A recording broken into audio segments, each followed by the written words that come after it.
Welcome to TV20 Classic Sports. I'm your host, Christian Patterson. From all-star matchups to championship games, we've reached into the vault to bring back a part of Cleveland history. Now sit back, relax, and enjoy this episode of TV20 Classic Sports. And there is Mike Hargrove, manager of the Cleveland Indians with Desiree Powell. Now let's go over to Nate Humphreys for the starting lineups and player introductions of the 1996 Rookie League All-Star Game.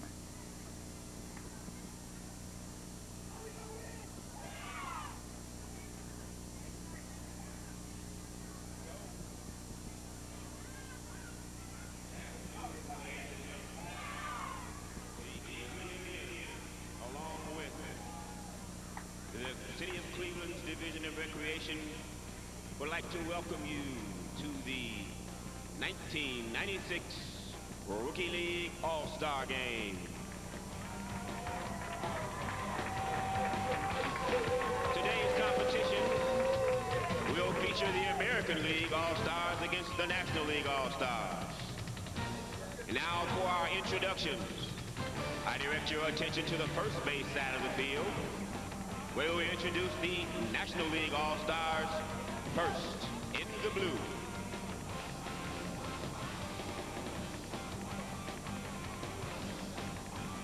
A 10-year-old in the 5th grade at Clark, representing the Corey Tomans, number 5, Billy Bolar.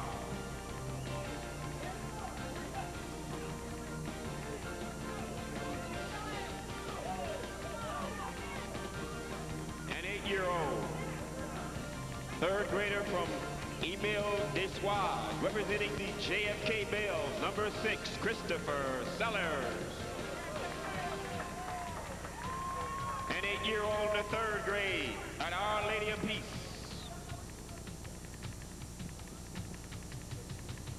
Excuse me, a 9-year-old in the 4th grade at Harper, representing the Estabrook Bayergas, number 8, Paris Bardo. A 10-year-old in 5th grade at Whitney Young, representing the Broadway Lofton, number 10, Cy Colvin.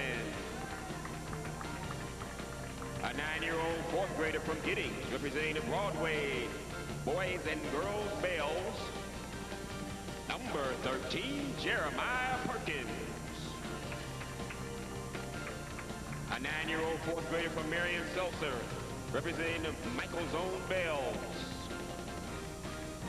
number 15, Hassan Omar.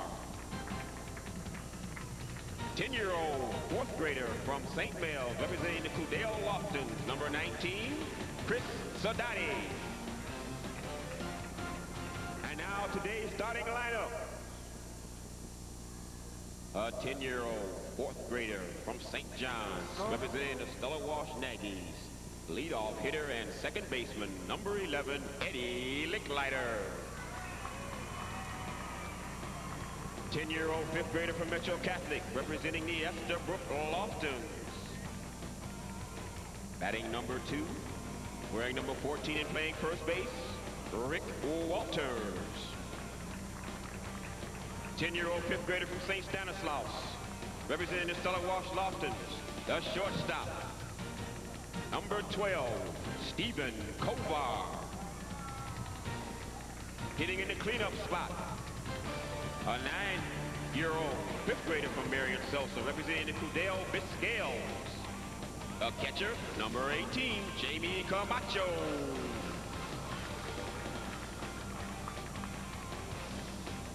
8-year-old 4th grader from Iowa Maple, representing the Glenville Loftons. The right fielder, number 4, Antoine Samuels.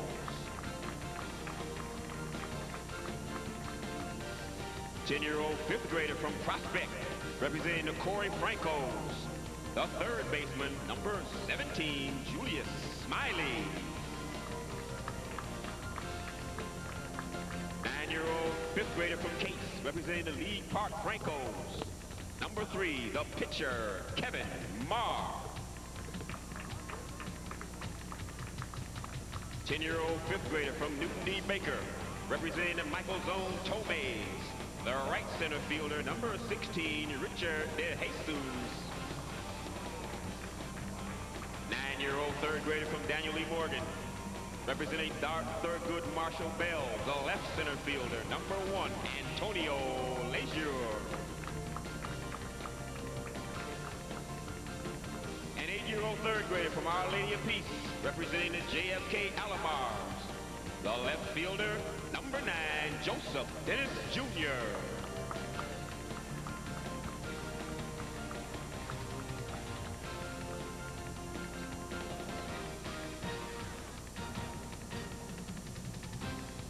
Also introducing a 9-year-old in the 4th grade from Empire Compton, from the Glenville Alamars, number 20, Jamil Rashad. The manager for the National League All-Stars from Glenville Recreation, Mr. Shannon Williams. First base coach from Coudale Rec, Kim Steele. Our third base coach from John F. Kennedy, Mr. Wade Tyus. And today's monitor for the National League from Clark Recreation, Miss Margaret Fulop. Now, ladies and gentlemen, would you direct your attention to the third base side of the field where we would introduce the American League All-Stars.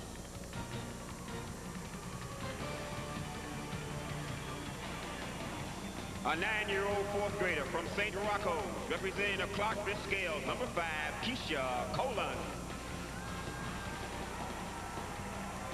A 10-year-old 5th grader from Clara E. Westrop, representing the Emory Park Loftons, number 6, Tyrone Bickerstaff. A 10-year-old 4th grader from Chambers, representing the Kobasic Bells, number 8, Chris McCrae.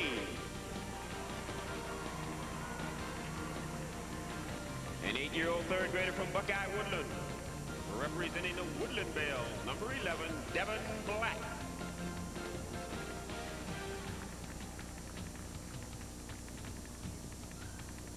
A 9-year-old 5th grader from Case, representing the Sterling Bells, number 12, Isaiah Diaz. A 9-year-old 3rd grader from Riverside, representing the Halloran Martinez, number 13, Jeremy Lasco.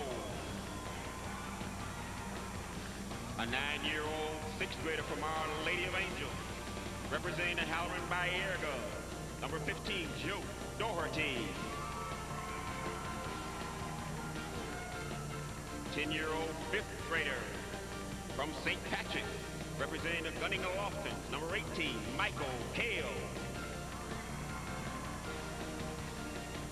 An 8-year-old 4th grader from George Washington Carver, representing the King Kennedy Murray, number 19, Brian Nettles.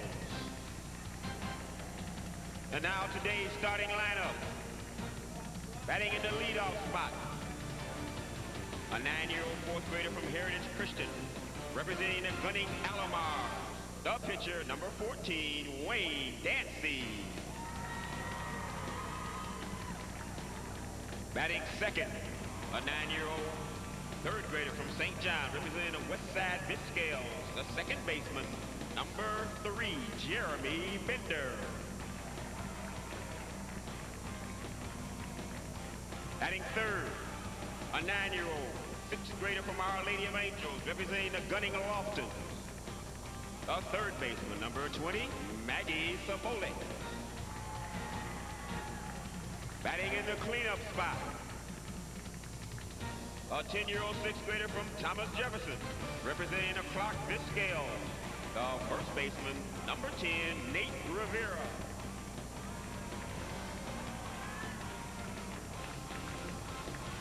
Batting fifth, a 10-year-old 5th grader from Alfred Minish, representing the King Kennedy Franco, the left fielder, number 17, Shante Neto.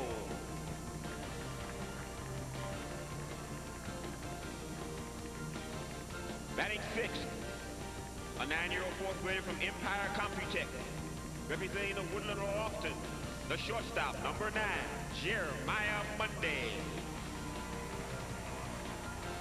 Batting seventh, an 8-year-old 3rd grader from Heritage Christian, Representing the Embry Park Bayergers, the right center fielder, number 4, Candace Thompson. An 8th grader, an 8-year-old from 3rd grade of St. Vitus, representing the Kobasic Bell. The catcher, number 1, Benjamin Stidham. A 9-year-old 4th grader from Case, representing the Sterling Bell. The left center fielder, number 2, Mark Montgomery. A 9-year-old in the 5th grade at Louis Agassiz, representing the Halloran Biscale. The right fielder, number 16, Tom Scoble.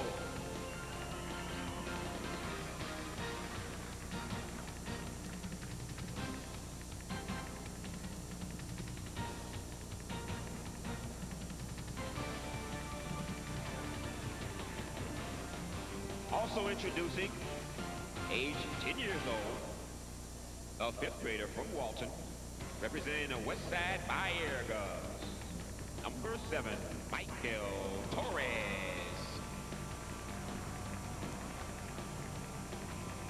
The American League All-Stars are managed by Mr. Gabe Ramos from Clark Recreation, the first base coach from the Westside Boys and Girls Club, Mr. Craig Bender.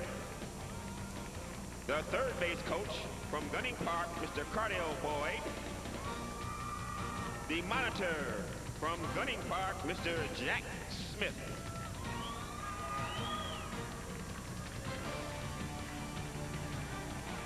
And now introducing today's officials. The pitching umpire for today's game from Clark Recreation, Miss Sue Cosio. The first base umpire from Fairfax Recreation, Mr. Reggie Umstead. The 3rd base umpire from Halloran Rec, Mr. Ron Hager.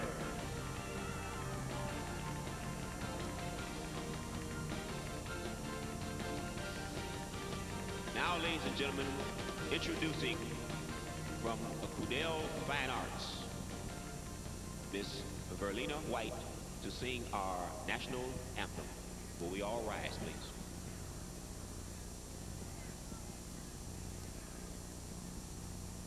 Oh, say, can you see by the dawn's early light what so proudly we hailed at the twilight's last gleaming, whose broad stripes and bright stars through the perilous fight o'er the ramparts we watched were so gallantly true. As the rockets red, the bombs bursting in air gave proof through the night that our flag was still there. Oh, say does the star-spangled banner yet wave o'er the land of the free and the home of the brave?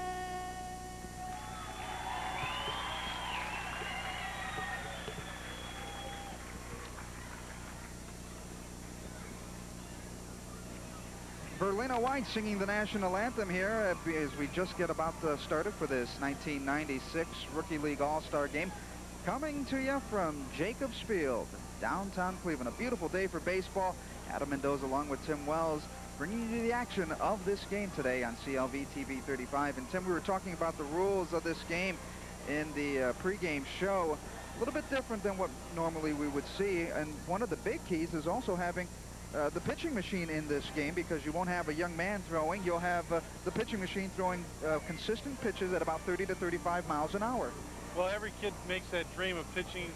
When you think of a pitcher, you think of, man, a guy firing it, but here it's Iron Mike, and every kid looks forward to hitting the baseball. And all Iron Mike does is give him that challenge of always being in the strike zone. You're going to see today, Adam, every kid out here just can't wait to get the bat in their hands, go up there and take a swing at him. Absolutely. I know, you know, we were doing the pregame show on the field, and it's that special feeling. You don't always get the opportunity to do it, but it is a special feeling. And for these kids in this ball game, they are living out their major league fantasies. You know, they may be playing on the playgrounds or in the backyards, wiffle ball, hardball, this rookie league, and they dream of coming out and playing like they're stars, they're heroes of the Indians or whatever in the major leagues. And today they get that opportunity to go on and to step on that field here at Jacobs Field in this Rookie League All-Star game. And some of the things, Adam, we're going to tell our viewers about is that we have the game is going to be 6 innings. Bunting and stealing bases is not allowed. Again, any overthrow will be awarding 1 base. There will not be an infield fly rule, and it's going to be a situation where you're going to see the coach on the field, as we mentioned in the pregame. They're going to be doing the teaching, and they're going to be learning and playing at the same time. It's a unique concept that the Cleveland Indians came along with Major League Baseball and said, we want to make a difference in the city of Cleveland. And truthfully, Adam, we're going to go through today, and we're going to talk about Rookie League, but we're also going to talk about a lot of things that are happening this fall in the city of Cleveland in the recreation department that you may want to know about and getting your kids involved this fall season. We know that school's around the corner, but we're out there to deliver you some quality services. Our special thanks has to go to the Cleveland Indians. Absolutely. I think between the Cleveland Indians and Major League Baseball and what baseball is trying to do with Rookie League and the RBI League, trying to get and revive really baseball in the inner cities, it is a great thing that has happened, because just in the last couple of years I've noticed, and I think you have noticed too, Tim, that hardball baseball is making a comeback in this city of Cleveland on the sandlots. You see them all over the place, from Class F to the older than dirt guys like myself who have gone back to playing baseball. And you're constantly seeing the fields being used, a lot of more people playing baseball. Yeah, we talk about the guys, but the girls are involved as well. As you saw, number 20 from the American League, McDahlia, there she is. She's one of those stars that's been playing out at her recreation center. And one of the things that you're going to find out today, Adam, that kids are going to come from all throughout the whole city, and they're going to put on a great show for you. So, folks, stay with us, because it's the boys and the girls. We're about ready to start as we're waiting for the catcher to step in there and look at our officials on the fields. Kids dusting off, ready to go.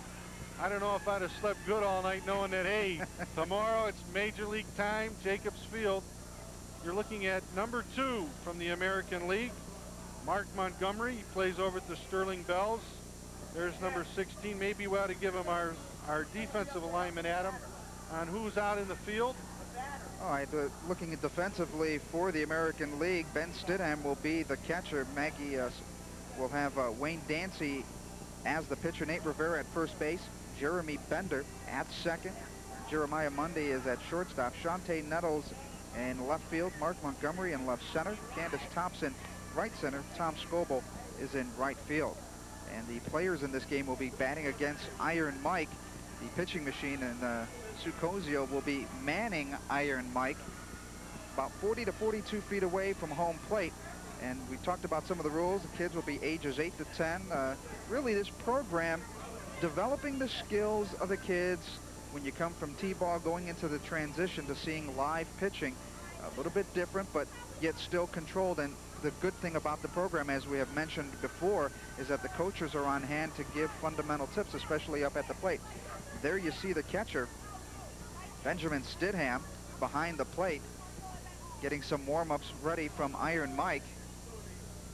And behind Ben is also a cage that will stop the ball from play, so it won't have to go back behind the pro backstop here at Jacobs Field. 10 players out on the field in this game, and stepping up to the plate first for the National League will be Eddie Licklider. the second baseman, number 11. And for Licklider, a 10-year-old from St. John's in the 4th grade, one of his favorite Indians, Kenny Lofton, who is the leadoff man for the Indians. Here comes the first pitch from Iron Mike, and that one goes for a swing and a miss, strike one. Now the batters will get 5 pitches at a maximum. Second pitch for a strike.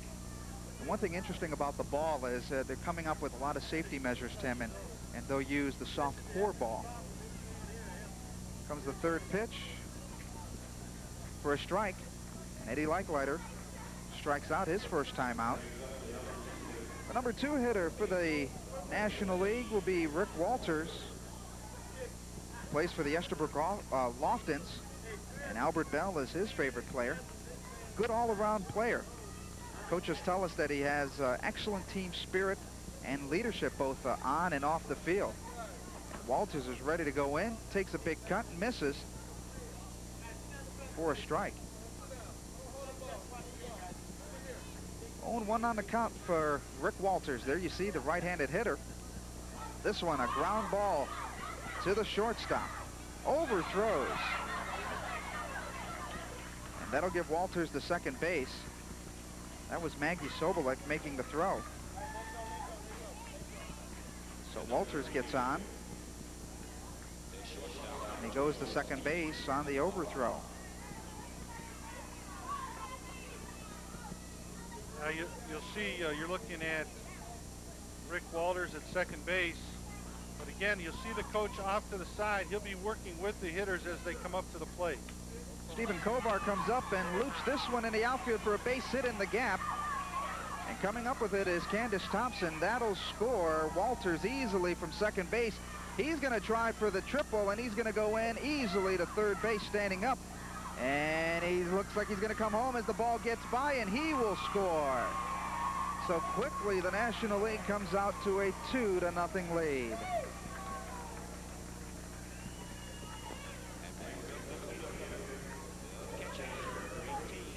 So coming up now is Jamie Camacho, has 2-run score on that hit. And Jamie Camacho comes up. Camacho from the Cadell Vizquels. There you see the replay going in the outfield, and scoring easily was Walters. And there comes Kovar all the way home for the 2-0 lead. First pitch is a ball to Jamie Camacho. Good hitter. Favorite Indian, Kenny Lofton. Here comes the pitch from Iron Mike, and he swings and misses for strike. One out in the top of the first inning here of Jacobs Field. The 1996 Rookie League All-Star Game. A great stab by the pitcher. Making the catch, number 14, Maggie Sobolek, and we're going to get the replay on that. Great stab right up front. 2 outs now in the first inning. And Antoine Samuels will come up to the plate.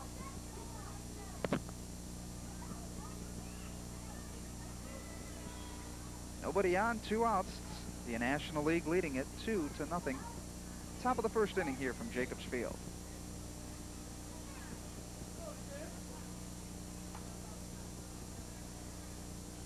We're going to get a change in the lineup. Oh, they switched a couple times. There we go. Now it's Jamie Camacho hitting in the 5th slot. Antoine Samuels was up before him. So now Camacho coming up. Takes a swing and a miss.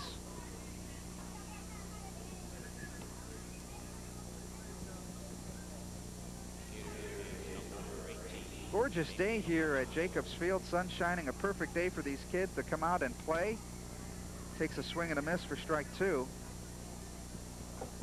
And one thing you'll notice, there you see the coaches. Everybody getting instruction in this game. Batters are allowed 5 pitches maximum. And if they foul off the 5th pitch, it's a strikeout. Swing and a miss, strike 3. That'll end the inning. but 2 hits and 2 runs for the National League. They lead it after 1/2 inning of play. It's the National League 2, the American League, coming up to plate. Well, Adam, why we have a little bit of break in the action here. When we saw the first inning, you saw the coach over by the actual hitter. You'll see more and more as the game goes on that the coaches will be given instruction, as well as a coach in the field. So as the kids go on to play, the biggest difference that you're going to see in Rookie League is, yeah, the ball is always in the strike zone. You're going to face Iron Mike, but it is the kids get to play the game and learn it at the same time. Yeah, so at this time, let's take a look at the defensive alignment that we're going to see for the American League, as well as their starting lineup for the National League. Well, hitting for the American League, as we look at the starting lineup, Wayne Dancy will be the pitcher hitting first. Jeremy Bender, the second baseman, will hit second. Maggie Sobolik, the third baseman, hitting third. At first base, hitting fourth, will be Nate Rivera. Shantae Nettles hitting in playing left field, hitting fifth. Jeremy Mundy will be batting sixth and playing shortstop. Candace Thompson hitting seventh at right center field. Benjamin Stidham, the catcher, hitting eighth. And Mark Montgomery hitting ninth at left center field, and Tom Scoble will be the right fielder, hitting 10th. Defensively for the National League, Kevin Marr will be the pitcher. Jamie Camacho behind the plate. Rick Walters at first base. Eddie Licklider at second. Stephen Kovar at short. Jason Smiley will be at third base. As we go to the outfield, from left field to right field, Joseph Dennis in left. Antonio Leisure will be in left center. Richard DeJesus in right center, and Antoine Samuels will be in right field.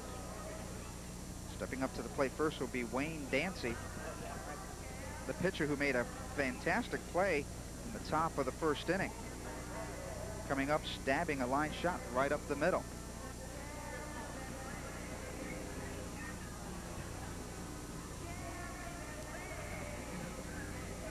One interesting thing is when we have the new players coming into the ball game and how they rotate in the positions. They'll rotate from first base, second base, third, second, short, going in that order.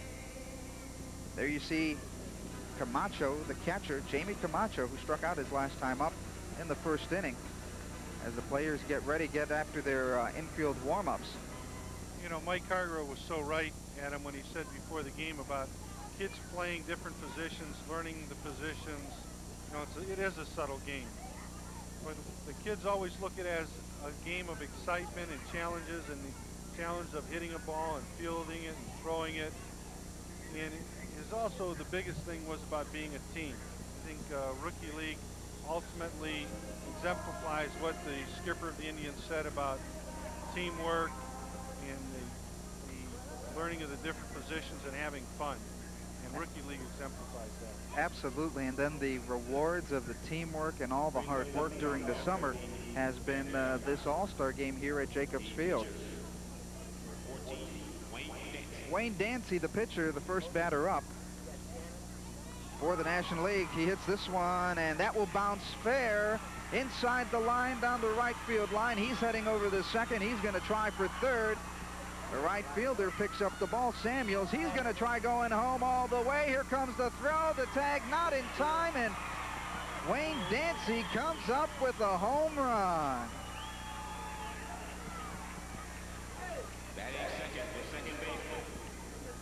Some quick running by Dancy as he just looped that down the line inside the right field fair line.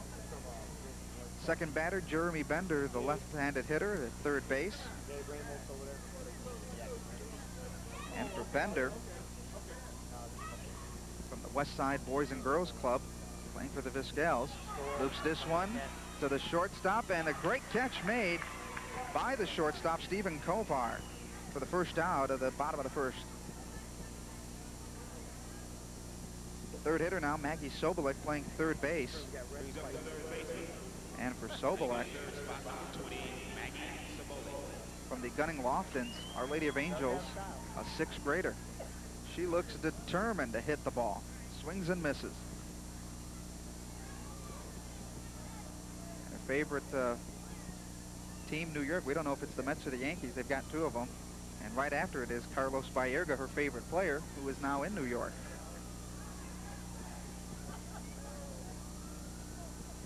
One of the things that you really like to see, Adam, we talked about the athletic part, but you see she's an honor roll and citizenship student from her school and Our Lady of Angels, and that's what it's all about. It's the total person, academically and educationally, are just as important as athletics, if not more so. And Maggie Sobolek strikes out against Iron Mike, and that'll send Nate Rivera to the plate. 2 outs in the inning, and the National League still leads it 2-1. A 6-inning game here at Jacobs Field, and there you see one of the interesting things. You see the players out there, but behind the plate you see the coaches giving instructions.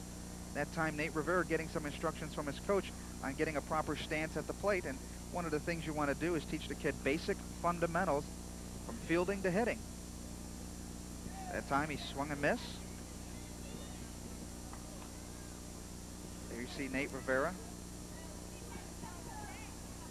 Good shot of the young man. Good cut on the ball. Keeping his eye on the ball. One of the things you want to stress.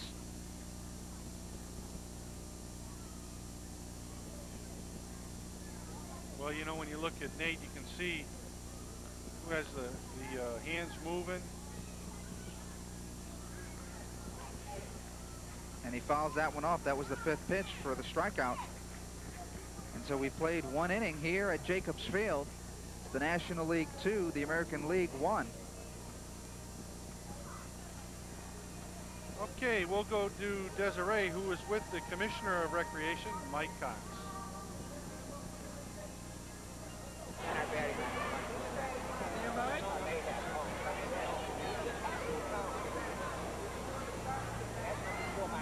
Commissioner? No. I'm thinking of what I'm going to end it off with.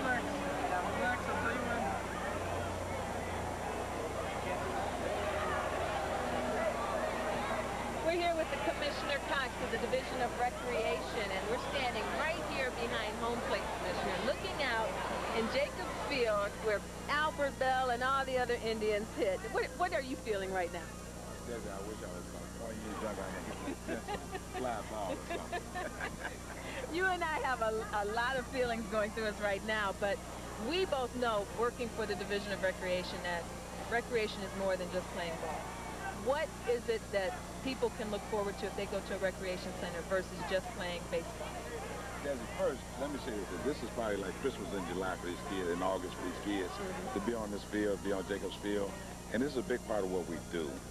But another part of what we do is non-traditional recreation programs. What we're trying to do is get into life skill programs that teach kids not only about baseball, but about life, about how to behave in the public, how to be down in Jacobs Field, and how to be mannerable to adults. So it's all part of a holistic approach that we're looking at in recreation. Okay. So this fall, when they start heading out to the recreation centers, other than just flag football, they have more things like arts and crafts and youth at risk? Yeah, Desi, what we're going to get into this fall in our fall schedule, we're going to get into arts and crafts. We're going to try to explode that all over town. We're going to get into our youth at risk programming, which is peer mediation and all kind of conflict resolution, and those kind of things that make kids better citizens. Okay. All right, well, you heard it here first from our own Commissioner of Recreation. Those of you at home, if this is not your game, Recreation has something for you. Just come on out, right? Come right out to any recreation center. Call us and we'll give you the name of your local recreation center. Okay, Tim, we're going to take it back up to you and Adam. Well, there you saw a great play by the first baseman, Nate Rivera. Julius Smiley hitting it to the shortstop, Jeremy Mungduck. And Nate Rivera came up with a great play off the skip on the ground. And absolutely one of the things, it's just more than sports in the recreation department that the city of Cleveland has to offer for the kids. It's athletics as well as other programs to enhance the kids. And that's our challenge. I mean, today's society, the parents are asking, hey, let's teach them about how to dress, how to act, how to behavior skills, helping out one another, doing volunteer work, being a leader. Those are all things that in the recreation department that we're going to try to help do, because we feel it's more than just out here having fun. We want to learn to get along with one another. We want to learn to be a good citizen. So the recreation department has joined together to make sure that the kids get the whole package. Well, coming up is Richard DeJesus, a left-handed hitter. Loops this one, almost caught by the pitcher. And he's going to get on first base. 2 outs in the inning.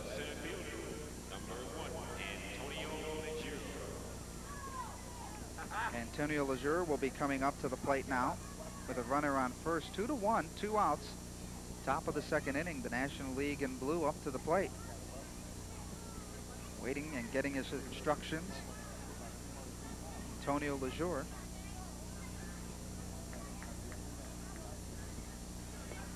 Swings and misses for a strike from the Thurgood Marshall Bells. This one's hit down the third base line. That's going to go fair. Runners will move to second and third. They're going to send one home. That's going to be, he's going to score easily. And Lejeune will get back safely to second base. Hey, Adam, what do they say about those guys that get hit? Antonio Lejeune from Thurgood Marshall showed a little bit of his own Albert Bell.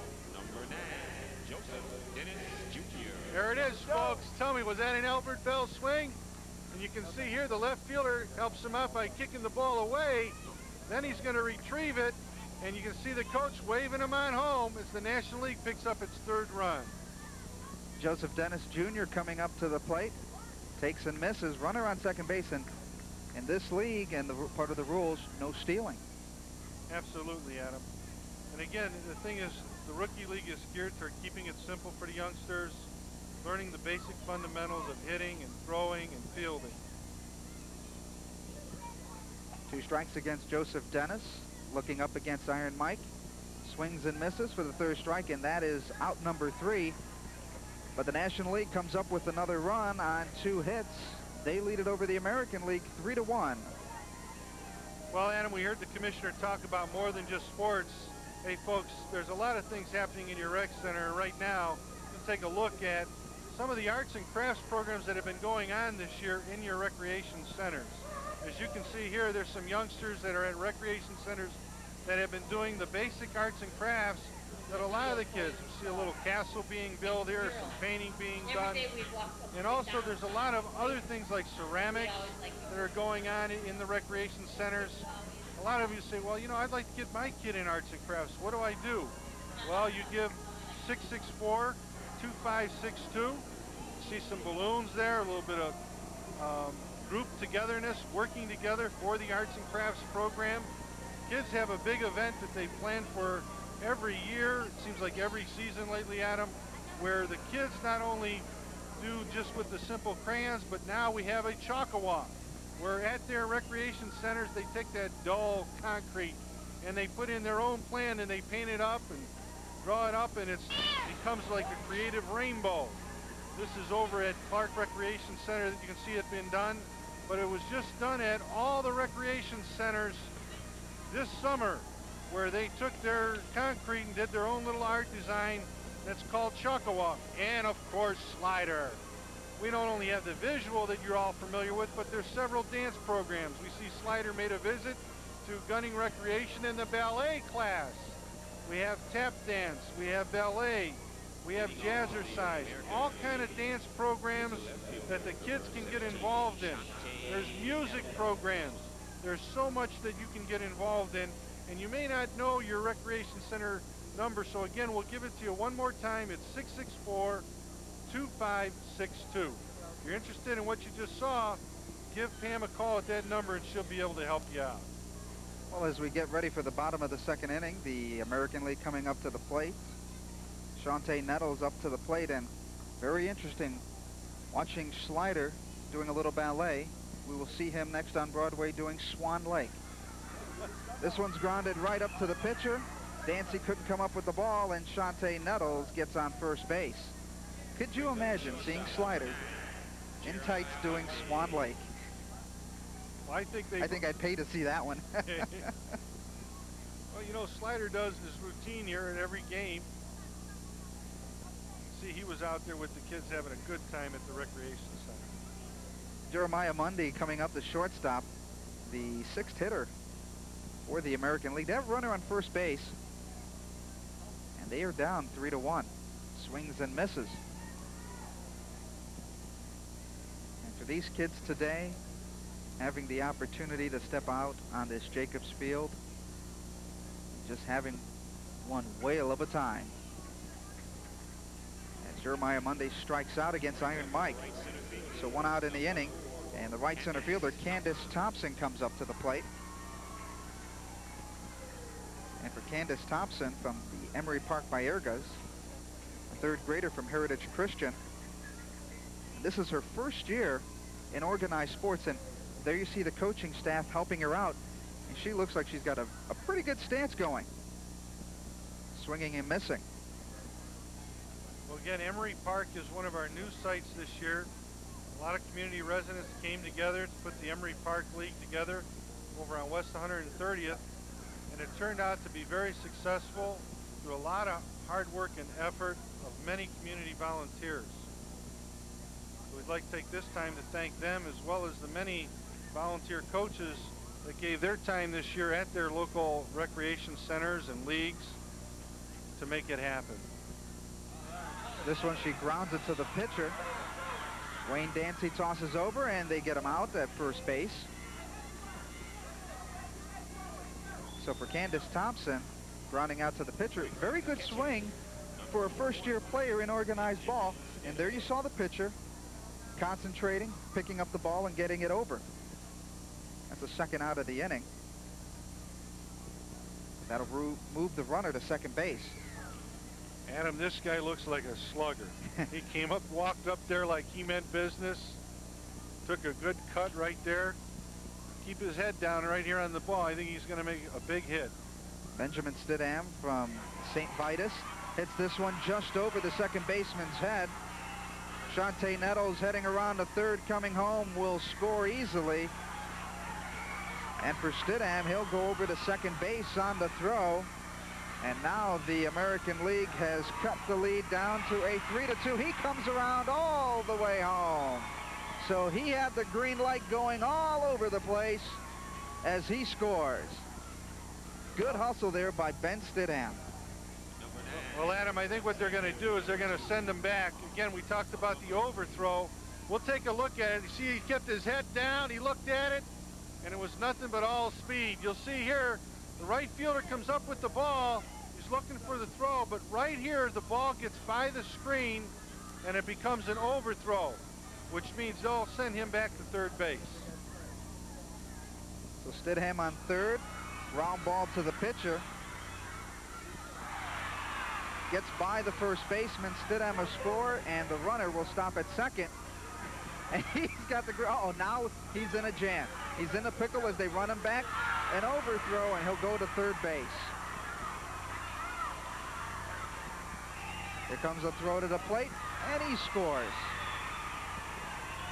So Mark Montgomery, traveling all the way around the bases, was caught in a pickle between second and third and scores home. And you can hear all the excitement from the folks here watching their kids play here at Jacobs Field.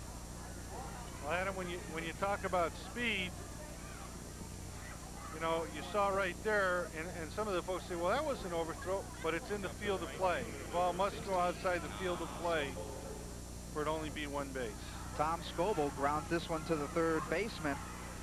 Long throw, and not in time as Scoble gets in.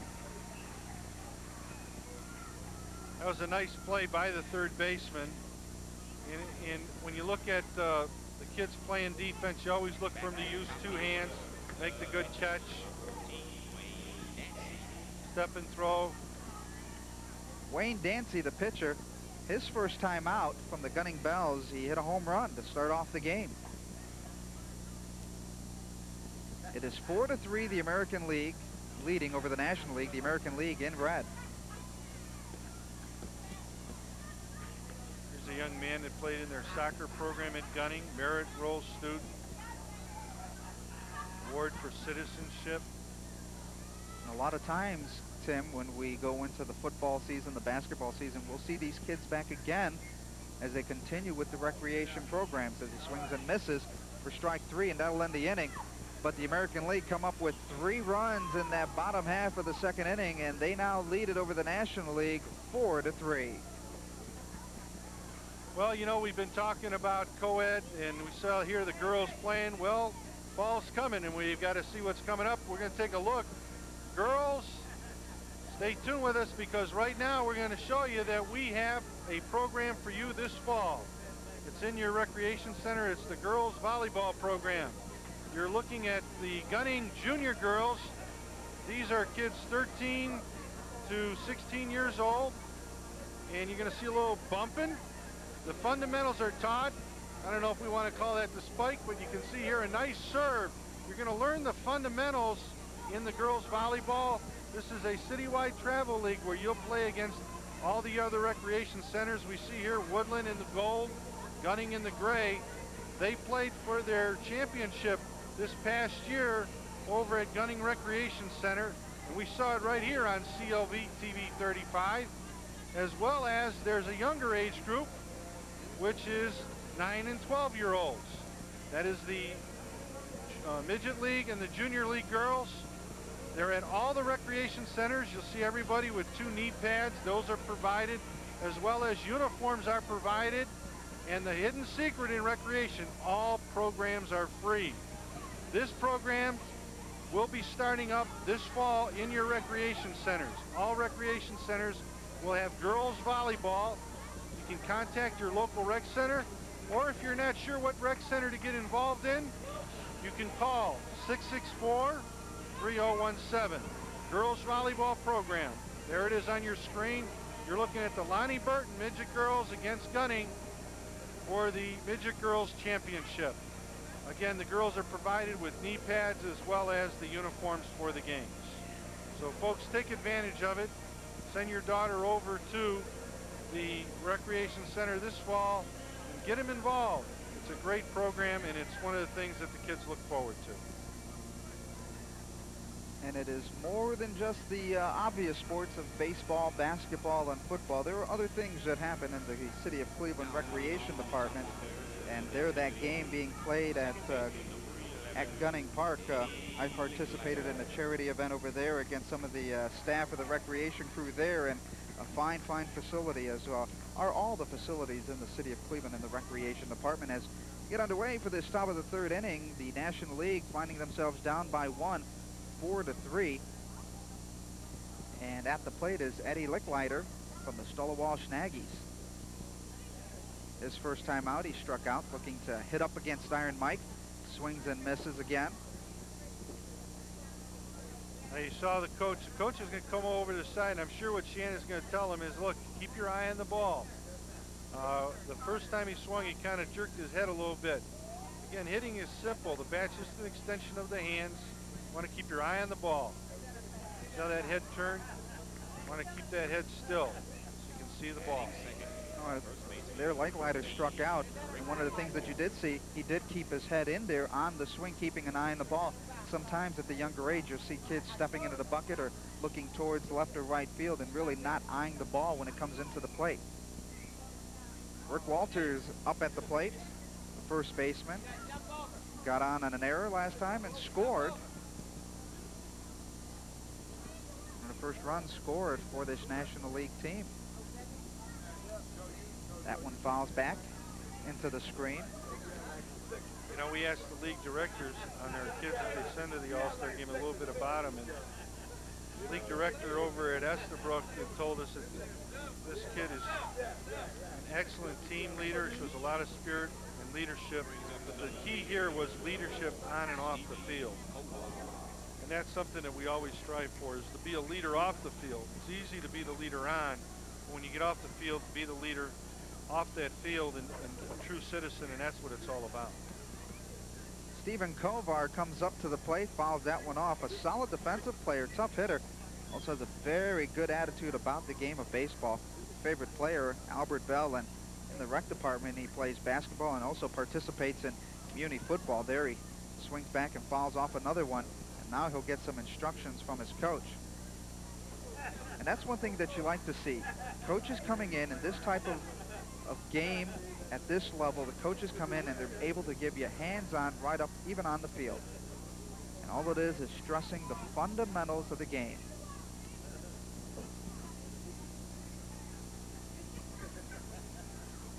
Four to 3, the American League with the lead. Swings and misses, and it is a 1-2-3 inning for the National League. As the American League coming up to the plate with a 4-3 lead. Hey, folks, it's that chilly time. Fall's coming. Let's take a look. What else is coming up this fall?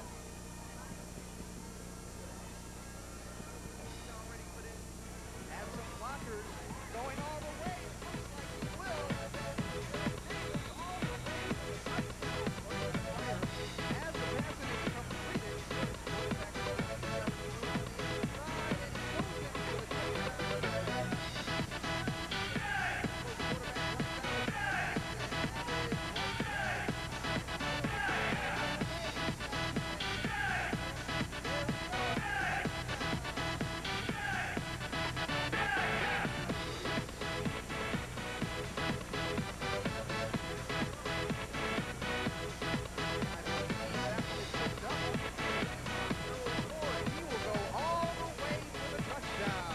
As the passing is completed, going all the way. It looks like he will, and that is Derek Davis all the way for the touchdown.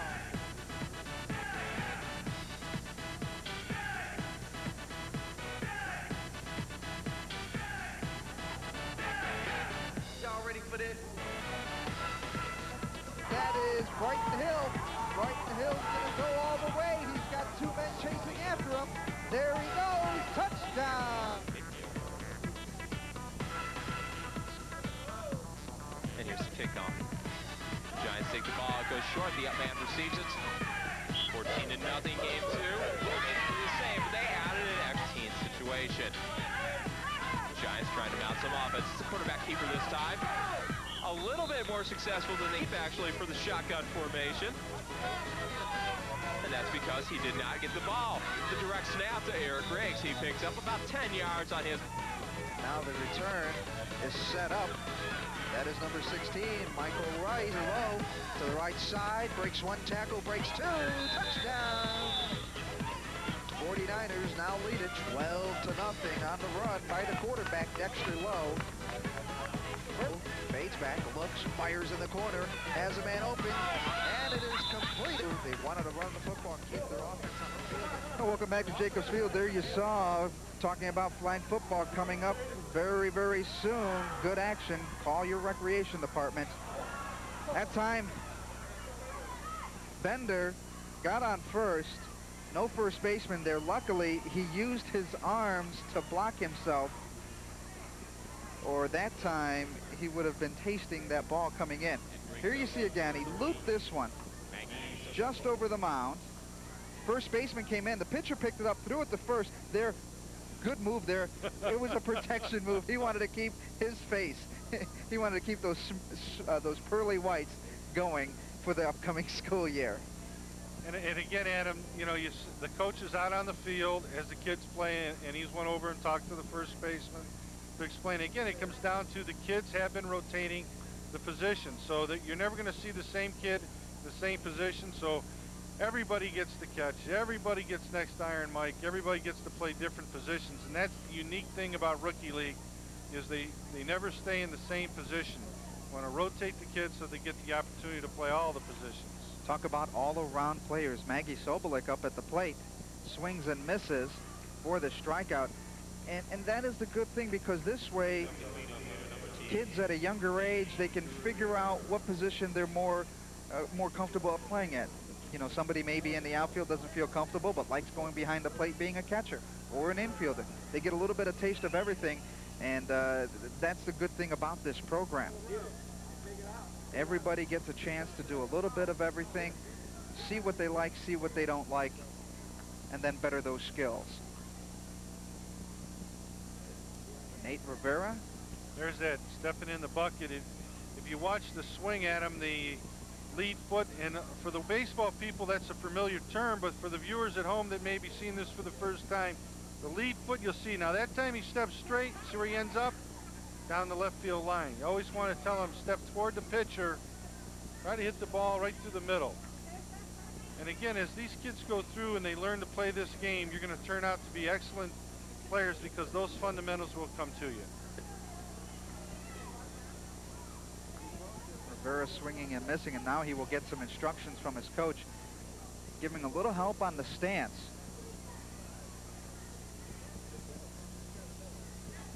Grounds that one to the first baseman, picks it up, and he's out, quickly bringing the ball into the plate. Overthrow, and that will score Jeremy Bender. And now it is a 5-3 lead for the American League. As Nate Rivera grounds out to the first baseman, and coming up to the plate now is Shante Nettles. Well, you see here he steps. Now you see he's going to throw the ball where he stepped away from it. If he turns and steps where he's throwing, it probably would be an excellent throw. This one, a bouncer to the first baseman, and he is out, and that is the inning. But the American League gets another run in the third. They lead it 5-3 in this 1996 Rookie League All-Star game from Jacobs Field. Well, Adam, we've been talking about the beautiful day that we have here at Jacobs. Well, even when fall comes, we don't want to retreat from those pools. The Cleveland Recreation Department has several indoor pools. They're going to be offering learn to swim classes. You see here that the kids are bobbing up and down. We have a parent and taught learn to swim where the parents actually go in the water with the kids and just basically get used to the water for the first time. And then they'll advance after going through a program with the parents. You'll see here some parents with them and the lifeguards working with the kids. Oh, that water just looks great, Adam. When you look here, the kids getting used to kicking and definite fundamentals of learning how to swim. Want to get involved in some swim programs? Give that number a call, 664-3018. There are plenty of instructions and learn to swim classes that will go on in the fall. They'll also have some exercise programs that they'll have in the water. They'll have a canoe program that's going to be offered. They'll also be training teenagers and adults on lifeguard. If you're an excellent swimmer, you want to learn to become a lifeguard and make some money this coming year, well, what you need to do is contact your local recreation center. Or you can call the number on your screen and they'll be able to tell you about it. Again, learn to swim programs and Tot Learn and lifeguard training and canoeing, all that's going on in your recreation centers today. So that means I can get some help because I am one of the worst swimmers you could ever imagine. We have a lot of adult learn to swim classes where there only will be 2 or 3 adults in the class because for the first time getting in and getting used to it. Hey, yeah, if you're an adult and you want to get in there, there's some afternoon classes where they do offer that, and they'll be able to hook you up to the recreation center nearest in your area. Now I know where to call to get some help because you see me in the water. Hey, Adam, while we're on the air here, we might as well remind our viewers that we'll have the swim championships coming up this Saturday at Warsaw Pool at 1 o'clock. So if you're around on Saturday at Warsaw, we'll have the city finals of the swim championships in the city of Cleveland. And that is, from what we see, Esterbrook Recreation, a fine facility there. In my younger days, I used to hang around the pool, not in it, hang around it. As we get ready for this 4th inning of play here at Jacobs Field, the 1996 Rookie League All-Star Game. Adam Mendoza along with Tim Wells bringing you all the action here from Jacobs Field. And coming up to the plate now will be Antoine Samuels. Swings and misses. Or Chris Sadati, a change in the lineup from the Cadell Loftons, 4th grader out of St. Mel's. Also participates in flag football, which will be starting up very shortly. Okay, Adam, what the coaches are doing now is the kids that have not played in the game, again, we have a mandatory play rule that we want all the kids to play, get the opportunity. And right here you see where every kid gets to play. So if they haven't been playing, they're in the game now and they'll get their 3 innings of action. Chris did a nice job there. He kept his head down. Made a little contact. Billy Bolar The throw to first, and he's going to be safe with the slide into first base. First baseman not getting the foot in time on the bag. That was Michael Torres. Everyone always wonders with the ump. We saw the crowd getting in. Was the umpire correct on the call? Was he with it? I always love those people that are 5,000 feet away trying to help them. Guy right there is on top of it. Jamil Rashad coming up to the plate now, the right-handed hitter, runner on first. That is Bolar. And he's got the build of Albert Bell, and that's his favorite player. Hands high on the right-hand stance. Big swing and a miss. I think he was thinking that left field wall. He had a big cut on there, keeping his eye on the ball too. He loops this one to short left, and it's going to bounce in between the left fielder and left center fielder. Bolar will head to third. He's going to try to score. Yes, he does. So Bolar scores, and Rashad is at second base. Now, you know, Adam, when Jamil goes home, he's going to say, Mom, I hit this ball right up against the wall. Big double. You can see here a little hustle. There he is, number 13. American League, he'll stay with it, throws it into the third baseman, holds him to a double. One-run scores. It's a 5-4 game. Cy Colvin, the batter. Rashad is on second base. Swings and foul tips it back. If you're wondering the speed of the pitch coming in from Iron Mike, roughly about 30 to 35 miles an hour. And it's a consistent pitch that comes over. In the league that I play, I wish pitchers were that good that were coming in. Well, with Iron Mike, usually he's right around that strike zone. Fouls that one off again. So he's keeping in and battling Iron Mike. Fighting off the pitches. Once again, getting instruction from his coaches. That time, Cy Colvin strikes out for the second out of the inning.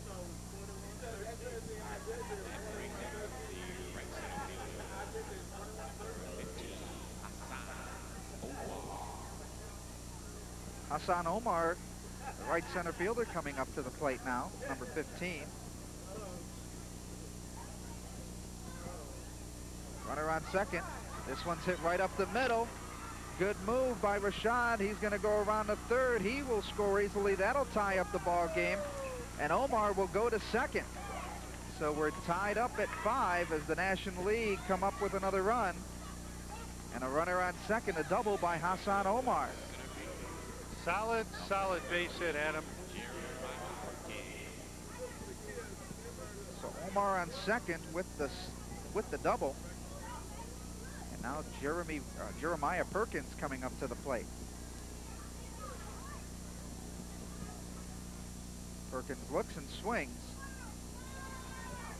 And they tie up the ball game, the National League, with 2 outs in the inning. You see the good stance by Perkins. Swinging and missing again. See him shaking his head. I'm sure coach is telling him, keep your eye on the ball. That one looking at right by. He's got a very good stance up at the plate. It's just a matter of making contact. That one's a grounder to the pitcher. Steps and fires. Good play, and that's the third out in the inning. But the National League scores 2 runs in the top of the 4th inning, and we're all tied at 5 in the 1996 Rookie League All-Star Game from Jacobs Field.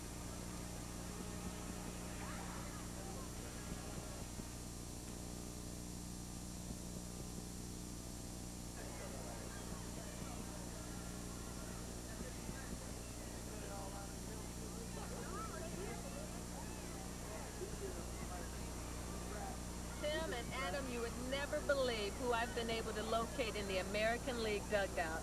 The one and only Big Dog, known to all City of Cleveland citizens as Big Dog for the Cleveland Browns. However, although he's here in the dugout, he has another hat that he wears. He has the hat of a rookie league coach out at Gunning Park Recreation Center. Can you fill our fans in on what have you been doing with the rookie league season? I've been working hard with the kids, you know, the 8, 9, and 10-year-old kids that, you know, had a great season. The Bell team that I coached won the championship, so it was kind of exciting for us.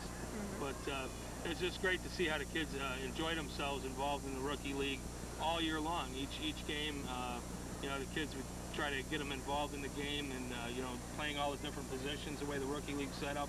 It's a fantastic educational tool for kids to learn baseball, as well as how to learn to deal with one another and deal with winning and losing. And it's a great situation for them, and it's been a lot of fun. Not only as a coach for Rookie League, you're a parent, and you also coached your own children. How was that?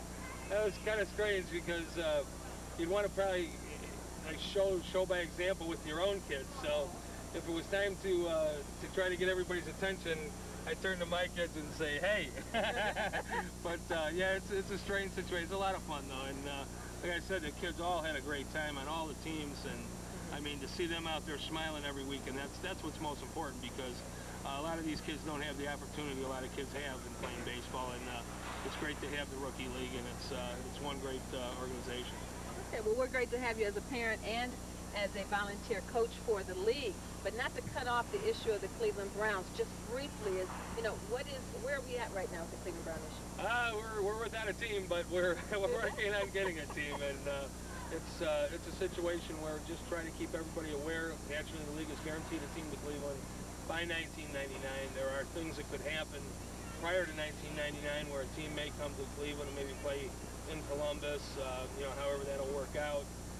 It's all up in the air right now, but the most important thing is just to try to keep awareness of the Cleveland Browns, since we did keep the team name and colors, which is, you know, it's the history of the team. And when a team comes back to Cleveland in this new stadium, similar to what we have here at Jacobs Field, it'll be exciting, and I'm sure that the people will come and fill it up, and we'll probably have more fun than we did prior to our leaving town. And going into that, not only without a team right now, we've got youth that play flag football. Will you be wearing yet another hat? Oh, absolutely. I've definitely taken on the challenge to coach a little bit of flag football with the kids. Like I said, I've had so much fun with working with Rookie League that, yeah, I definitely want to be a part of it. It's enjoyable to be able to help the kids and, you know, pass a little knowledge that I have on to them. And, you know, like I said, it's always great to see their faces smiling out there. Well, on behalf of the Division of Recreation, we'd like to thank you for all of your help and your support, because none of these programs would survive unless we had the help and support from all the parents. So thank you on behalf of that. And we're going to go back to Tim and Adam. All right, thank you very much, Desiree. Talking with Big Dog John Thompson, a coach in the Rookie League. And up at the plate now, Keisha Colon from St. Rocco's, a fourth grader, loops this one foul. And that was her fifth pitch, so she is out. And it is interesting, the type of people that have helped out and are volunteers in the City of Cleveland Recreation Department. You've seen Big Dog in the news concerning the fight to save the Browns, and here he is taking time out during the summer to help neighborhood kids learn the fundamentals of baseball. You know, and Adam, a lot of the viewers might think, well, you know, how can I help? And it's one way right here is to go out into your community rec center and maybe give some expertise. You know, you don't have to be the sports knowledge person to be out in a sports room. It could be a tutoring program helping the kids with education. It could be something dealing with life skills. It may be an art program. Now we're looking here at a replay, and you can see how the person stayed with the ball. And again, a lot of hustle, a lot of enthusiasm in this program. Ball hit in front of the mound by Saida Diaz, and that will go foul. That'll bring all the runners back. Saida Diaz, right-hander from Case Elementary, a fifth grader. One of the things, it's not just athletics. You look at the academics, perfect attendance and merit roll as she bounces this one through the middle. That'll move the runners over to third. That should score one. Diaz going to second. On the throw, she'll head to third as the American League takes a one-run lead, 6-5, and Diaz stands at third after the double. And a good shot right up the middle. Great hit, a great hit by number 12 of the American League. Here it is, folks. You can see she kept her head down. Again, it got under the second baseman's glove, but give them credit, they kept hustling. And she ends up all the way to third base. As you can see, the throw to the plate is high. Doesn't throw it into the infielder. Again, when they play more and more, they'll learn, get the ball into the infielder. Diaz is at third, and Michael Torres is up to the plate from the West Side Bayergas. And the American League coming up with a run in the inning, now taking the lead 6-5. 15 hits in the game, 8 by the American League, 7 for the National League. The American League really scoring in every inning played in this game. 1 in the first, 3 in the second, 1 in the third, and now 1 in the fourth. This one's a looper. It's going to bounce right in front of the left center fielder, who makes a great stop. That'll score Diaz easily. And now the American League takes a 7-5 lead. Brings up the number 5 So hitter. Torres getting some good wood on the ball, looping it into the outfield just in front of the left center fielder. Now, Adam, you know there's that Jacob Field feeling every time. You know the American League is going to come back here. And you can see right here, they're doing it with the bats. They drive in another run. And a good play by the left center fielder, who kept the ball right in front of him on the bounce. Big swing by Michael Cole for a strike.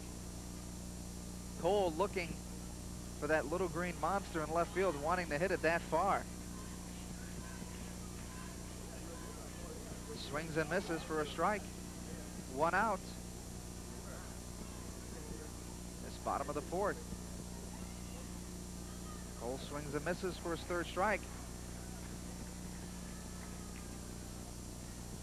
Again, he had some good swings, but again, he turned his head just a little bit. I'm sure on the way back, coach will be talking to him, building them up with their encouragement. That's one of the things today in youth and coaches, they need to hear that. They need to hear about keeping positive, good try. Kids always are looking for that kind of enthusiasm from our leaders. Brian Nettles, the catcher, coming up from George Washington Carver, a 4th grader. Coaches tell us he hustles, hits this one down to Rashad. Rashad fires over the one, and they get him out at first. And that'll end the inning, but the American League gets on board again, scoring 2 runs that time. They now lead it over the National League, 7-5. Hey, we've been talking about fall. There's some more things coming up. Let's take a look.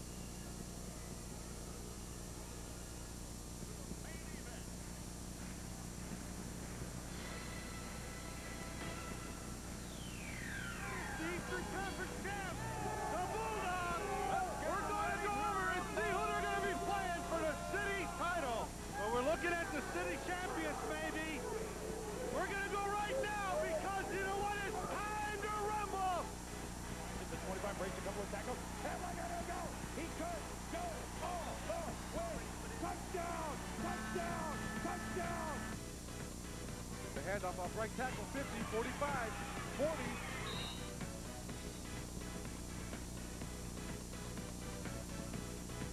He's looking to throw.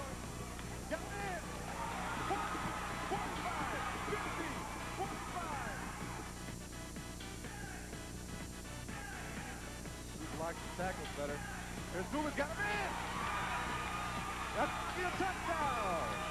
So Pruitt sidesteps one man at the 50 to the 45, breaks a tackle into the secondary at the 40, down to the 35, breaks another tackle to the 30, to the 20. He's gone. 15, 10, 5, touchdown.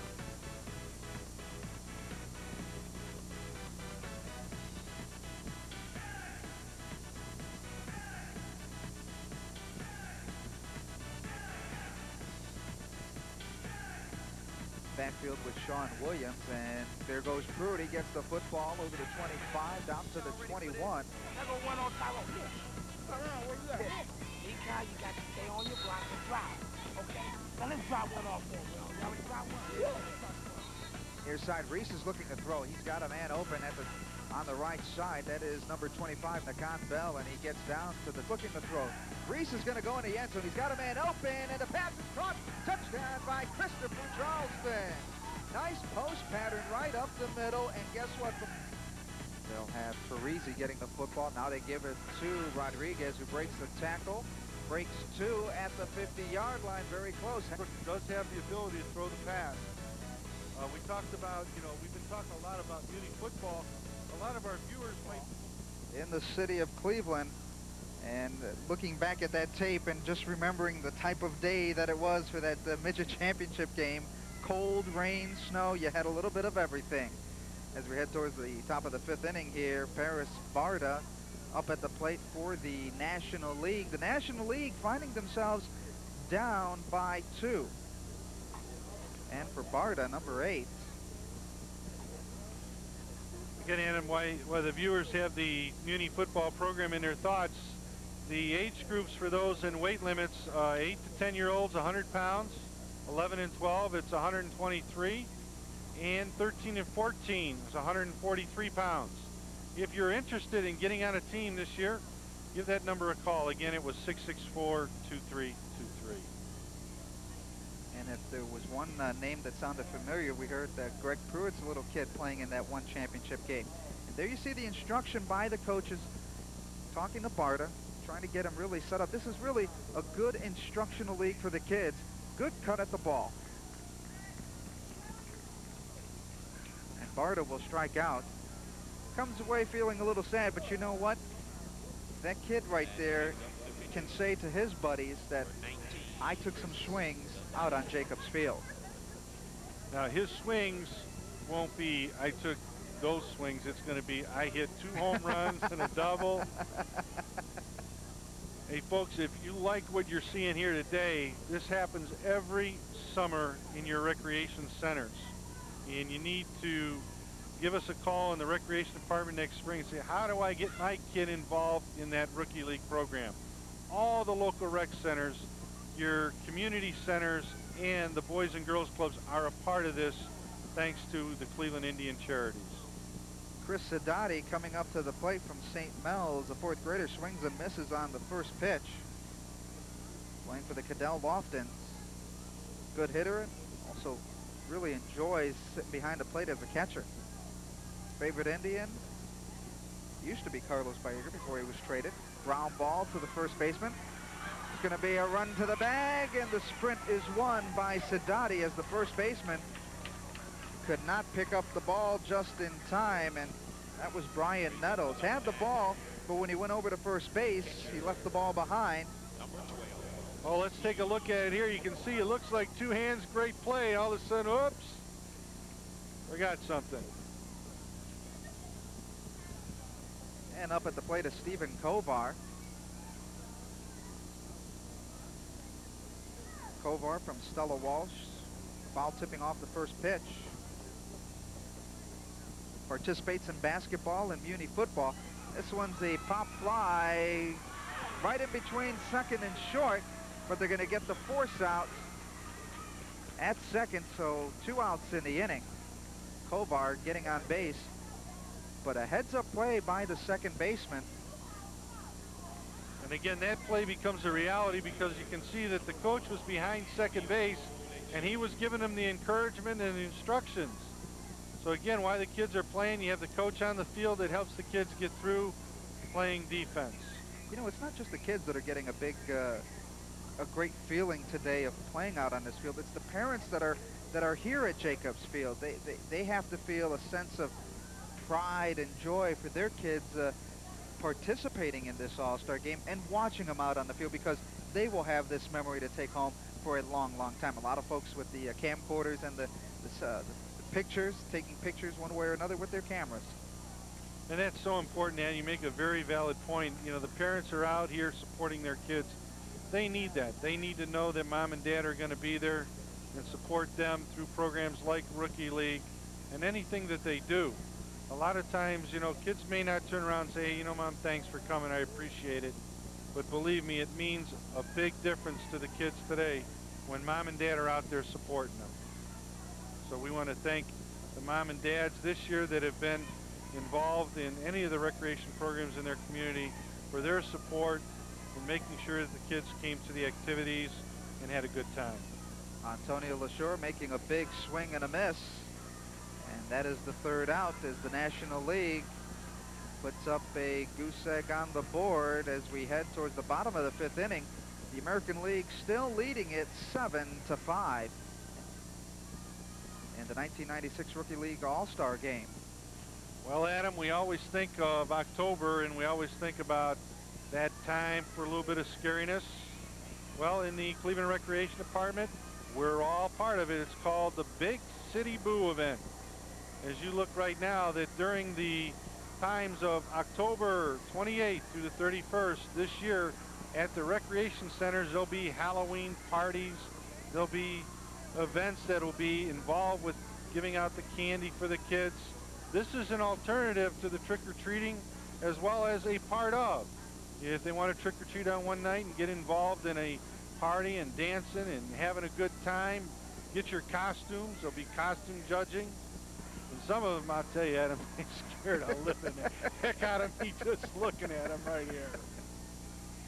But folks, if you're interested in finding out about the Big City Boo event in your recreation center, give the call to 664-2562. Again, it was 664-2562 for the Big City Boo events. A lot of things happening in the City of Cleveland Recreation Department. Just give the City Rec Department a call. There you see some of the youngsters from the American League in the dugout. They've got to be feeling pretty good about themselves today. They have a 2-run lead, 7-5 over the National League in this Rookie League All-Star game here at Jacobs Field. Once again, we talked about the coaches constantly assisting the kids, giving them pointers up at the plate, out in the field. Basic fundamentals. That's the only way you learn this game of baseball.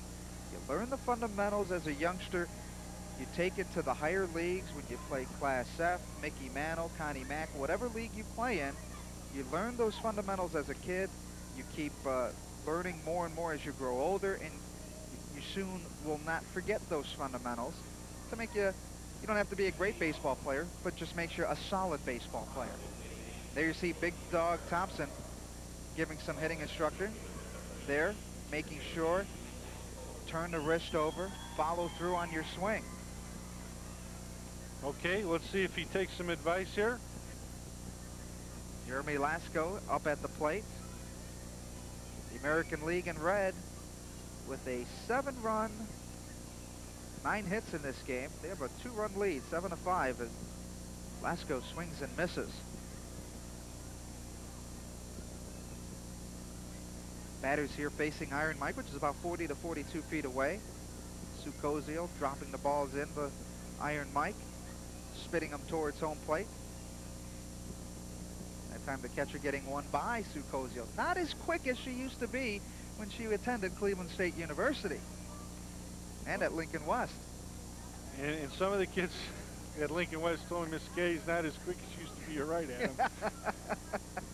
Before, they wouldn't even dare try playing her one-on-one. Lately, they seem to want to challenge her. Jeremy Lasko strikes out and for the first out of the inning.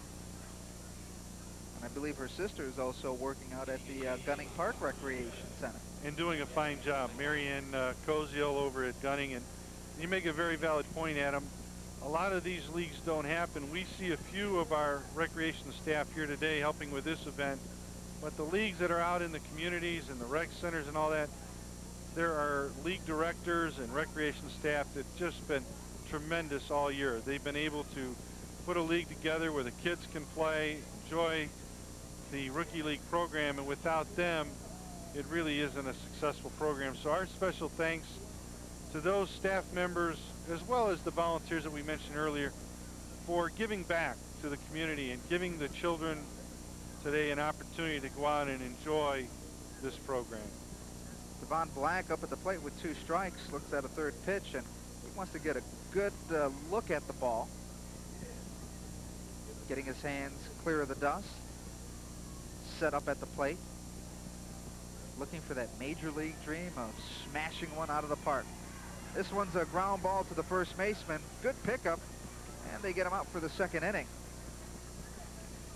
Good pickup there by Diaz, or by Stephen Kovar.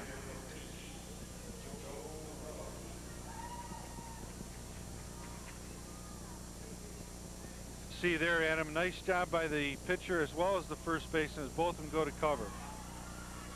This one's hit down to third base. Long throw and not in time.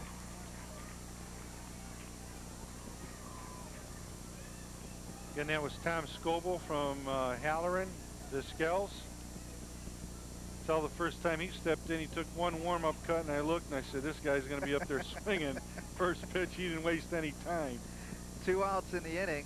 Bottom of the 5th here, the American League leading at 7-5. They have a runner on first. And a foul tip. Tyrone Bickerstaff. Bickerstaff, also playing in flag football and basketball. Coaches say that he's one of the better hitters. From Claire Westrop, a 5th grader. Fouls this one back. Catcher falling to the ground, and that time he got caught up in the little turf up front. It's an artificial mat up front. Getting caught on the edging. This guy looks like one of those scrappy type hitters, you know. Lot of Bouncer speed. to Rashad. That one he caught right on the chin. Rashad wanted to keep in front of it. He did, but that time the last bounce just caught him right underneath the chin, and that will smart. Well, for our viewers that just saw this play, one of the things about Rookie League is that the kids don't actually play with a hard ball. As we know it, the Little League baseball, it's a rubbery cushion type ball where, so if a kid does get hit like this young man did, that they're able to bounce off of it and get used to it again. So again, it's a softer cushion ball. That's probably why you've seen a lot of bounces, but that's part of the Rookie League program, to go with the lighter bats, to go with Iron Mike, the softer balls, and to be able to put the ball into action. So the young man is out there again, and I don't think any coach in the world would have taken him out of here. Jamil Rashad taking that one on the chin for the team. And really, what he did, fundamental, keeping his body in front of it. Really don't want to use your body to knock it down, but he's up and ready to play the next time around. Keisha Colon coming up to the plate. Runner on first and second for the American League. They have a 2-run lead, playing for the Clark Viscals. 4th grader out of St. Rocco's. Bounces this one right up the middle. Second baseman makes a play on it. They stop the runner at third, tossing it home. That'll score 1. Everybody will advance 1 base. So Keisha Colon, with her hit, brings in another run. It is 8-5, the American League leading it over. Well, Adam, we've been talking about Rookie League. Let's go down to Desiree, who's with some of these all-star players. We're here in the dugout, and we have with us today some of the players that have participated in the Rookie League game today. First off, we have Eddie Licklider, okay, from Stella Walsh. Eddie, who is your favorite player, and how does it feel being in the dugout and being at home plate the same way they are? Eddie Walsh is my favorite player, and it feels good to play on the field with him. Last year, we didn't have to play. Very good. And next to you, we have Maggie Sabolik from Gunning Park. Maggie, you've come back as a second-year player in Rookie League. What would you tell all the young ladies sitting at home right now that are not participating in the rec center in different sports, and why do you keep coming back to play? I would tell all the girls that want to play but are afraid to that they should, because my parents have given me a lot of encouragement, and I'm sure they're going to. And I come back because it's fun. Everybody treats each other equally, and they're not fighting. Very good. And next year we have Kevin Marr from Lee Park. Kevin, everyone here is coming from different recreation centers, and you're all playing together as one team. During your season at Lee Park, how was it, and why do you keep going back to Lee Park? Well, because most of the time we get the black guys and do other stuff, like practice baseball, play catch with baseball, and play other sports. Good last but not least, we have Nate Rivera from Clark Recreation Center. Nate, I'm going to ask you to give all of us a definition. What is the biggest difference between Little F baseball and Rookie League? In Little F, the ball goes in different directions, and in Rookie League, the ball stays in one place. Is it very difficult to learn how to hit the ball coming out of a machine? Kind of difficult because first you got to look at the ball and see where it's at, and then on your next page, just go at it.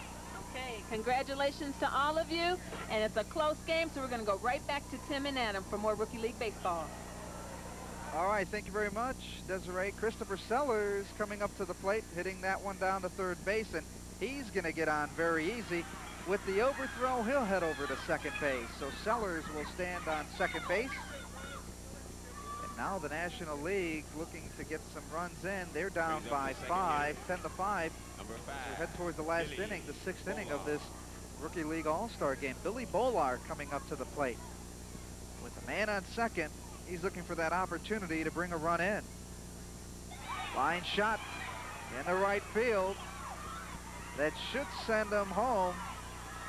Bolar's going to head over to second. That brings one run in. Bolar will be going over to third base, and that'll be where he stops. For Bolar, getting on third. More importantly, he gets the run in, and it is now a 10-6 game as the National League makes a late run. Jamil Rashad coming up. Played shortstop in the last inning, took one on the chin for the team. Now he's going to look to go in. There you see the replay. And you can see here, he kept his head down, hit the ball to right field. And again, speed puts him all the way over to third base. Rashad looks, big swing and a miss. He is looking for the fence here at Jacobs Field. Now, you know Shannon's telling him, look, all you got to do is make contact. A base hit will score you one. We're going to change the bat here, come up with a different bat. That last bat that he had looked something like Albert Bell would use, that heavy lumber, going with a little bit lighter weight bat. Hitting from the right side, looks and misses. And now, with no outs, the National League down by 4. They have a runner on third. Trying to cut the lead down now once again. Ground ball through the left side. That'll score one. And for Rashad, he gets the RBI, and that cuts the lead to 10-7. That brings up the cleanup hitter, number 10, Cy Colvin. Cy Colvin, cleanup hitter now. With a runner on first, the National League down by 3. Here's the swing. Good cut. Right on top of the ball, right by the third baseman, but a good pickup. Once again, another base hit down the third base side. They're going to go for 2, and not in time.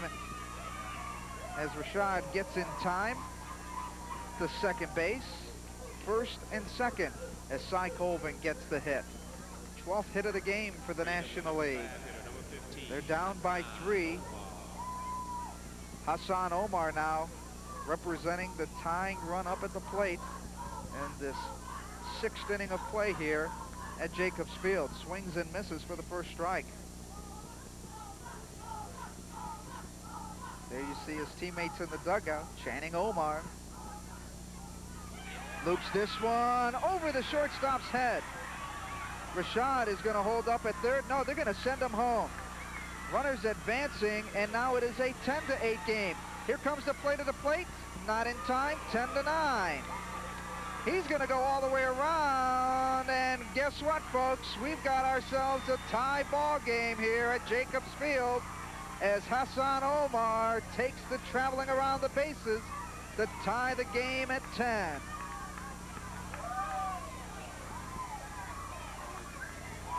Here it is. You at home, take a look at it. Again, you can see Hassan Omar. It's a base hit over the shortstop's head. And again, the center fielder is going to make a throw here. The first goes to actually third base, and then the third baseman goes to make a throw to the plate and overthrows, and we've got a tie ball game. And Jeremiah Perkins coming up to the plate. No outs still in this 6th inning of play. The National League tying up the game. A little looper. The pitcher tries to dive for it. Good attempt by the pitcher. That was Wayne Dancy. Couldn't come up with it. And once again, the National League has a runner on first. They have scored 5 runs in the top of the 6th inning to tie this game at 10 apiece. Number 7 hitter, number 8. Coming up to the place is Paris Barta. Ground ball to the pitcher. Fires over to one, over to the head, but a good play by the first baseman. And that was Chris McCray making the stop, and a close play as the runner advances to third. And now with 1 out and a runner on third base. Good pickup by the pitcher and an excellent play by the first baseman McCray, who He's up to number 8 hitter. really attentively got on the bag on the overthrow. And give him credit, Adam. Many kids would stay on the base and they have the overthrow. Smart enough, gets off the base to get the ball and then comes back to tag the bag. Chris Sedati coming up to the plate. Tie score here in the 6th inning, 10-10. And the coaching staff for the American League telling their players really to move up a little bit in the field as Sedati swings and misses for a strike. 1 out, top of the 6th. Sedati will get a new piece of wood, a little bit lighter piece of wood from his coach. He is determined to bring that runner in from third. Swings and misses for a second strike. The American League had a 10-5 lead going into this top of the 6th inning. The National League has come out with 5 runs. 14 hits in the game for the National League. This one, a great stop by the pitcher. Drops it. He's going to get on first, and the run will score. The National League now leads it 11-10. And Sedati will go to second base. The infield was in, and McCray not getting back to first base, but getting some encouragement from his coaching staff. And there you see Chris Sedati on second base as the National League, with their 6th run of the inning, now lead it 11-10. Again, you saw both roles of the coach. The offensive coach took time out to teach the hitter, and you can see right here, here comes the coach in. He's going to help defensively stay focused. We still have our time at bat. Stephen Kovar up at the plate now with a runner on second. Lines this one down the right field. Good play by the right fielder. They're going to bring him in. McCray has the ball, fires it home. The play at the plate, the collision. Ball gets loose, the run scores. And all the way to third goes Stephen Kovar, and it is now a 12-10 game as the National League now put up their 7th run of the inning. Now, discussion with the field umpires. They're going to give him 1 base. That's what they're talking with the coaches now. Oh, now it looks like they're going to say the run may not count because the runner flipped off his helmet on the way home. That's the discussion right now. That's what it looks like, and I don't know if we have it on replay, but I do know that one of the rules is you're not allowed. We'll take a look at it here. We can see the base hit to right field. And again, give him credit. He got it to the infielder. The first baseman looks to make the throw. And you'll see here, there is no helmet on the runner. So what they are doing is calling the runner out. It is the correct call. And that's more of a safety measure of having the kids run with their helmets. So now there will be 2 outs. And the run will not score. So we have an 11-10 game. And Antonio LaSure comes up. Bounces this one to the first baseman. It's going to be a race to the bag, and he's safe. And the run will count 12-10 as LaSure beats out McCray back to the first base bag. Tell me hustle don't win you games. Take a look at that play. You talk about hustle, you pick up a run. You see here, it's a ground ball. It's a tough play because it's kind of in between them. Now at home, you make the call. Was he safe? Well, you can see the expression. Way to hustle. And again, one of the things that the reason they may be clearing the field here is one of our rules is once the team goes completely through the batting order, then the inning would end, and that's what's happened here. So Lesor gets the infield hit. They go through the order as we head towards the bottom of the 6th inning. The American League down by 2, 12-10 in their final at-bat. Hey, we're going to go to Desiree, who really is with the person behind the scenes that helps make this happen for us through their sponsorship, the Community Relations Director of the Cleveland Indians, Alan Davis. Tim and Adam, we're here with Mr. Alan Davis, the Director of Community Relations for the Cleveland Indians. Can you give us some insight, Mr. Davis? What is the total commitment of the Cleveland Indians for the City of Cleveland Division of Recreation?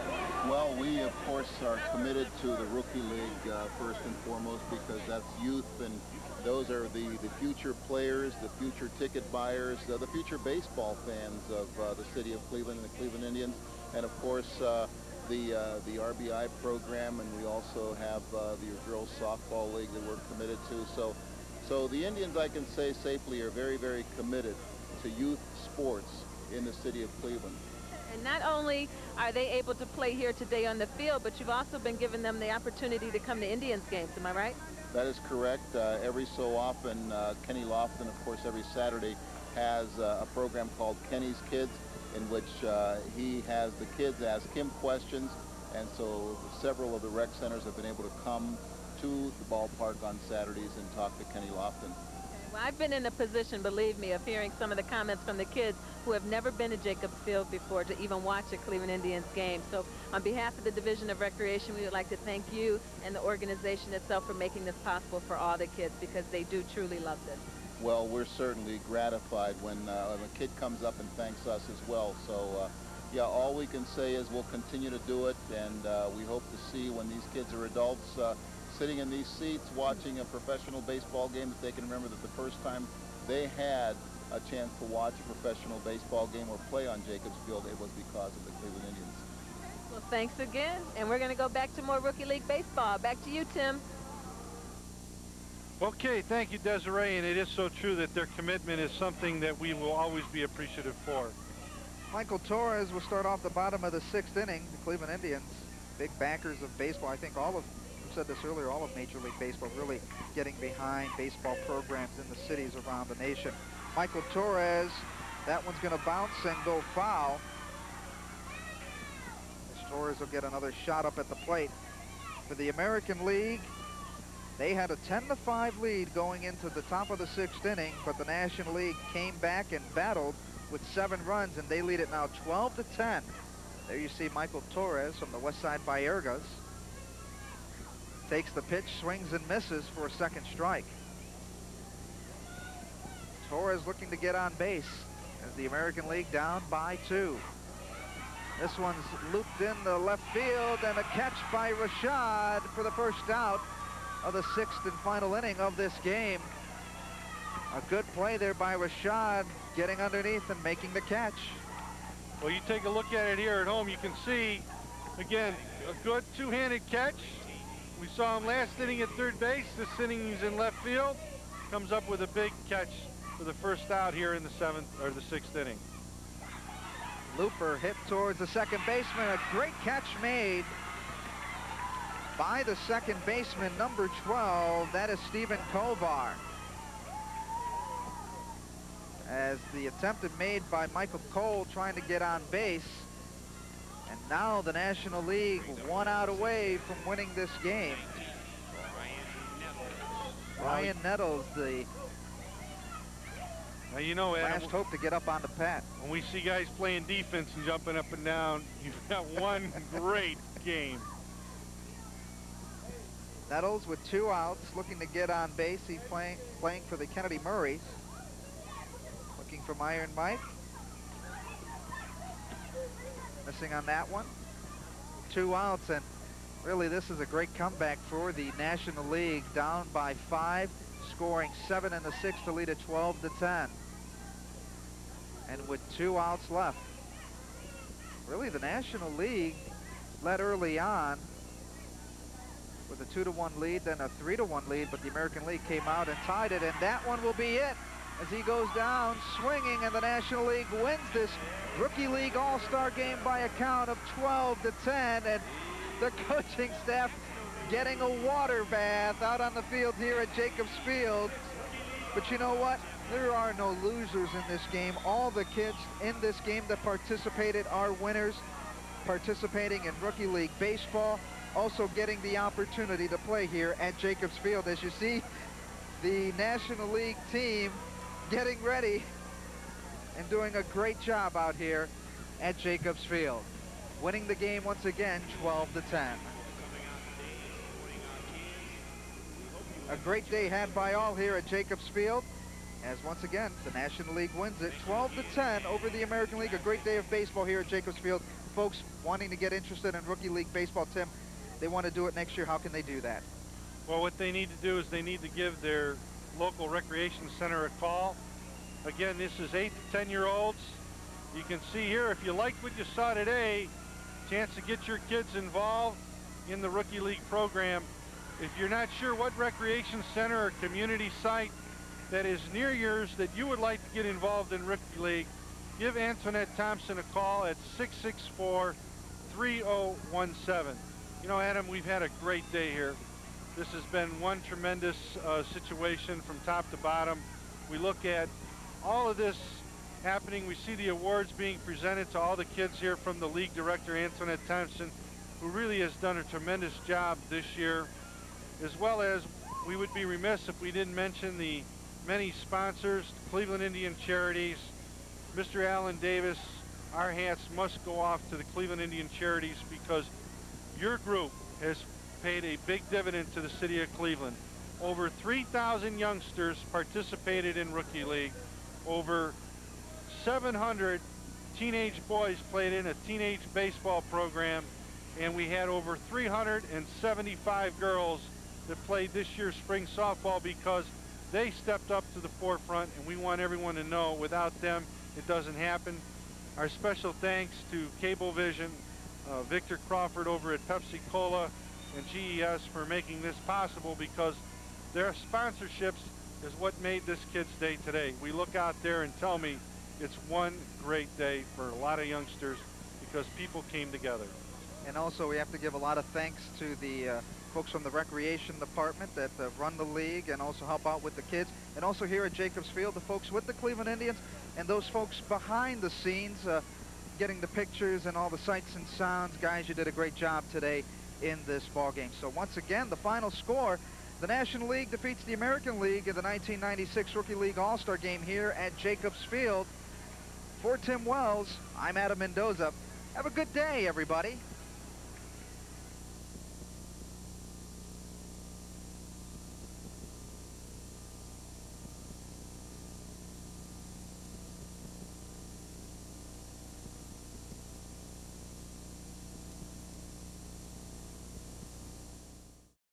We hope you enjoyed today's game. Make sure you head over to our YouTube channel, TV20 Cleveland, and subscribe to get the latest videos. I'm Christian Patterson. Thanks for watching TV20 Classic Sports.